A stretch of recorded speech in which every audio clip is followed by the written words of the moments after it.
โอเคสี่เดี๋ยวลุก5 4 3 2 1โอเคไอ้น้องนำ5 4 3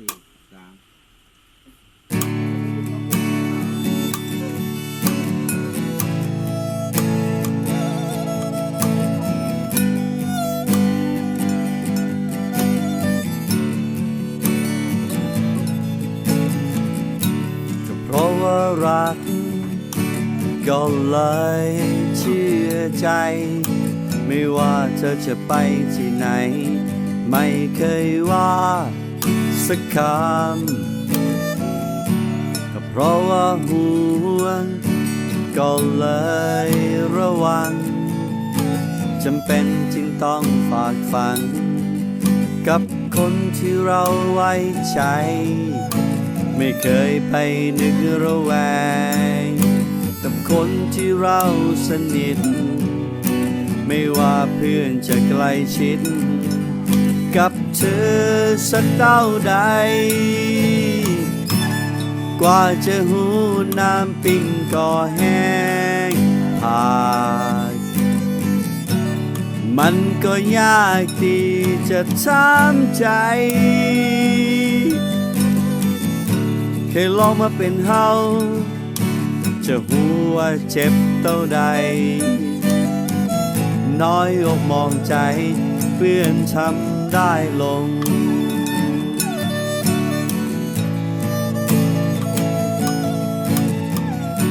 ก็หลายคนบอกให้ดูดีๆก็เพราะว่าคนเรานี้บางทีก็เชื่อไม่ได้ถึงแม้จะรักแต่ไม่มีเวลาให้ไปคนเราก็ต้องเชื่อใจกับคนที่ว่ารักเรา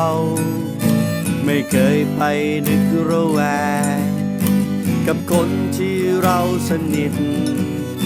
ไม่ว่าเพื่อนจะใกล้ชิดกับเธอสักเท่าใด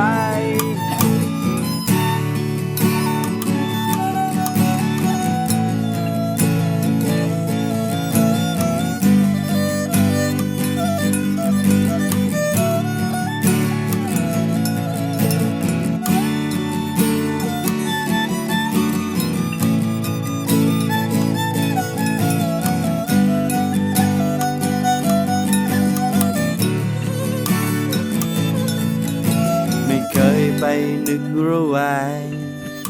กับคนที่เราสนิทไม่ว่าเพื่อนจะใกล้ชิดกับเธอสักเท่าใดกว่าจะหูน้ำปิ้งก็แห้งผากมันก็ยากที่จะทำใจเคยลองมาเป็นเฮาจะหัวเจ็บเท่าใดน้อยอกมองใจเพื่อนทำได้ลง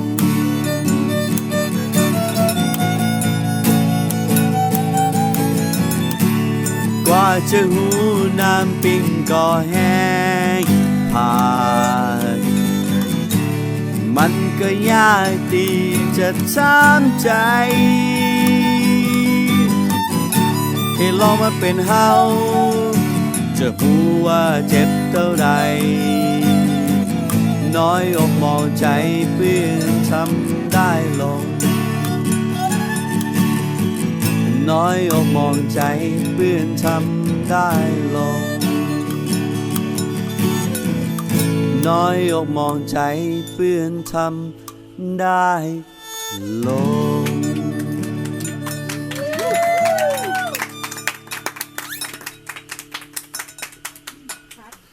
ขอบคุณทุกคนครับผมจริงๆนี่ตบมือได้แต่คนสาวแหละมันเก่งไปนะ